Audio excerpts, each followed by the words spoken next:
আজকে নিলে এলেবে মানে তেলে শরবত খাই আমি তো গেলে শরবত নেবো গুড়া মাছটি নিবে গুড়া মাছটি 1600 টাকা নিবে ঠান্ডা দাম চাই না দাম চাই ওই যে গাড়ির দাম চাই না আমরা দাম চাই কয়টা দিবেন আপনি এখানে 2 কেজি মাছ আছে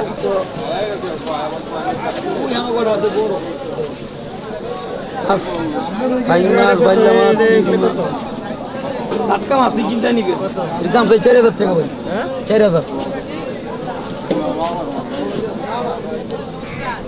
আকাশ সাহেব ভালো আছেন মাঝে মাঝে আসেন মাছ কিনতে হ্যাঁ মাঝে মাঝে আসি কারণটা কি এখানে টাটকা মাছ পাওয়া যায় টাটকা মাছ পাওয়া যায় ভেজাল ছাড়া হ্যাঁ আকাশ আসসালামু আলাইকুম ভালো আছেন কি মাছ আনলেন বাজান জিও মাছ কিলো 1650 টাকা কেউ মাছ সব 1600 টাকা কত হলে বেচবেন এটা বেচতে 1700-1800 টাকা হইলে আচ্ছা ঠিক আছে